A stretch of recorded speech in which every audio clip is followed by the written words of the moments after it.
But anyway, so we've got 100 billion wasted on EU regulations according to the Better Regulation Commission annual report forward by Tony Blair. So we know that's a government figure. And we've lost at least 40 billion annually with the closing down of companies because of European regulation. The most daft regulation now is that car paint shops have to use water-based paints, children's paints, to repair cars with. Mm-hmm. So, and cars, when they're new, from the factory, have got water-based paints, quite a few of them. Yeah. So that means that your average sort of two-man in a garage car repair shop has gone out of business because only the massive ones can make this ridiculous paint stick. You've got to have massive facilities. So every little bump you have in a car now is £1,000 to fix because it's only a big company and a huge process that can actually paint your car again. That's the latest one. One of the first regulations got rid of abattoirs, and all our cattle were being shipped to Europe because we weren't allowed to slaughter our own cattle. Of course, none of this ever applied in Europe. Well, no, we have got some abattoirs here, I'm sure. Oh yeah, we had to build brand new ones under EU regulation. Oh yeah, and then now we're allowed to slaughter our own cattle again, but now we have big, expensive abattoirs. And you can't, like, a farmer can't kill one sheep. It's legal. You're not allowed to. I think a lot of it's going on, though, you know. I've been offered the odd lamb myself. Yeah. Hopefully, yeah. OK, so all this red tape, more and more and more red tape. Yeah, and it's generally quangos that enforce EU regulations. We're spending 167 billion on quangos. We're losing 40 billion a year through industries like the Rover Car Company that have closed down. All these little village petrol stations were forced to close down under EU regulations. Hundreds of businesses have gone. And do you know, one of the things that really annoys me is no business has stood up and said, the EU is closing my business. You would think small business would be up in arms. Well, they blame the government, don't they? They blame the government. Mark from York says, is immigration a Frankfurt School technique? Oh, gosh, absolutely. Overwhelming immigration, overwhelming our infrastructure. The government said there'd be 13,000 come in when the EU got control of our borders. Because anybody who's in the EU is now allowed to come to England without any kind of let or hindrance. A bit more than that. The EU has controlled our borders since the 1997 Amsterdam Treaty, and the government said 13,000 would come in. We've had about 10 million in total. They never gave us the figures, but they did let it slip in 2008 that 2.7 million had come in 1 year. And that was mostly from Poland, wasn't it? They did give us the total. Yes, that was right. Yeah, yeah. And not only can our infrastructure not handle it, you know, all these cities now full of immigrants, you can't drive to school, you can't drive to work. The infrastructure, the roads can't handle it. We've got 380,000 English people a year emigrating to get away from the overcrowding. And the idea is to create overcrowding and tension. It's a Frankfurt School subversion technique. So they are particularly delighted to pull Muslims into the country and then try to teach us to dislike them. That is government policy.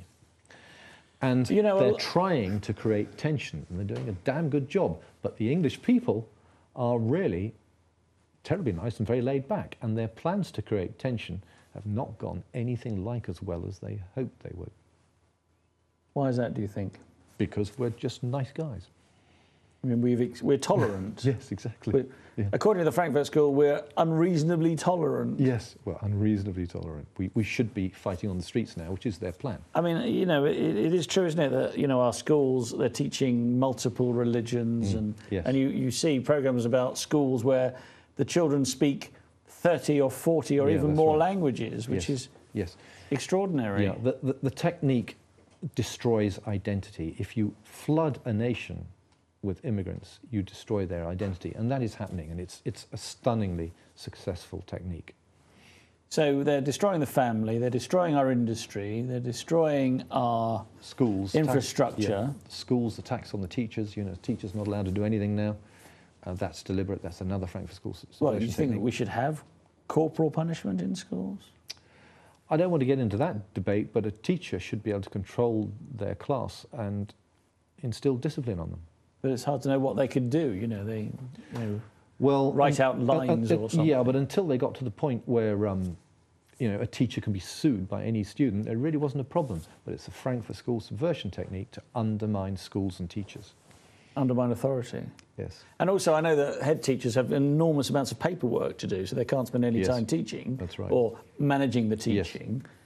And I also remember reading recently that a lot of teachers don't want to become head teachers because it's all paperwork, it's not the same job anymore. Yes, and it's generally quangos that are implementing that. Quangos are loading teachers down with so much paperwork they can't be teachers. It's deliberate, and it's generally common purpose inside quangos. We're going to go for another break now.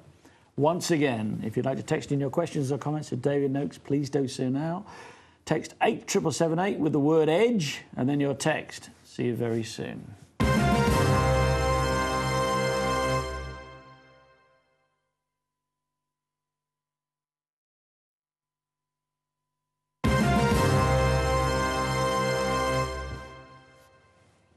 Welcome back to On the Edge with me, Theo Chalmers, and my special guest, David Noakes. Right, David, I'm having loads and loads of texts, and they're scrolling off before I can read them. Some of them are coming in so fast, basically saying, what can we do? OK, there are things we can do. And this is an incredibly exciting time because you can actually save your own future if you act. You know, we've really got something to do, and it's the most exciting and worthwhile thing to do that we could possibly have, saving our own freedom.